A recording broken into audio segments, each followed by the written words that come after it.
مع مصر يعني رانا مصر بيننا وبينهم 60-70 سنة تاريخ تكامل وتخالط مع السيسي. أنا بالنسبة لي أخ الرئيس عبد الفتاح السيسي والمصريين كل بصفة عامة مصر. Selon plusieurs récits circulant dans les cercles d'analyse stratégique, des rencontres sécuritaires entre l'Égypte et l'Algérie auraient porté sur la création d'un cadre régional alternatif baptisé Union d'Afrique du Nord. Cette architecture inclurait la Tunisie, la Libye, la Mauritanie et le Soudan, tout en excluant explicitement le Maroc.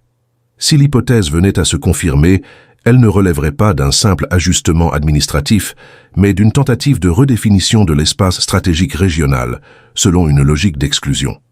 Or, l'expérience historique, comme la réalité géoéconomique, montre qu'un espace régional se construit par l'interdépendance des intérêts, la continuité des flux commerciaux, la densité des corridors logistiques et la complémentarité financière non par décision sécuritaire.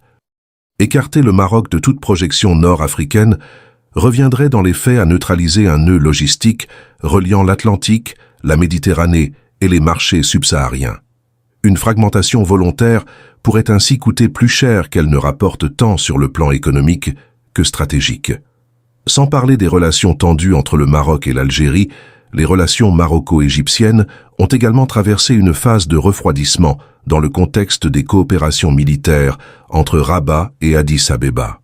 Dans ce climat, une partie de la sphère médiatique égyptienne a multiplié les critiques visant l'image internationale du Maroc, notamment après les succès organisationnels et les indicateurs de développement mis en avant lors d'événements sportifs continentaux.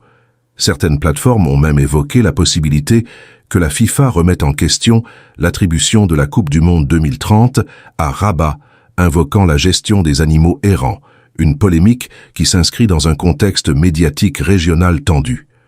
La compétition s'exprime aussi sur le terrain économique.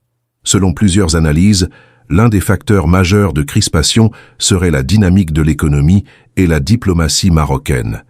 Selon certaines sources médiatiques américaines, des initiatives diplomatiques auraient été engagées dans un conseil de paix et de sécurité parrainé politiquement par Donald Trump, où l'Algérie aurait cherché à mobiliser le Caire pour contrer les intérêts marocains. Toujours selon ces sources, l'Égypte aurait adressé une demande à l'administration américaine visant à limiter la participation des forces marocaines à des opérations de déploiement dans la bande de Gaza, signe que la rivalité stratégique se joue désormais à plusieurs niveaux institutionnels. Au-delà de ces tensions politiques, économiques et médiatiques, l'équilibre stratégique ne dépend pas uniquement de la composition formelle d'une organisation régionale, mais de la profondeur des réseaux économiques, commerciaux et géopolitiques qui relient la région et ses acteurs.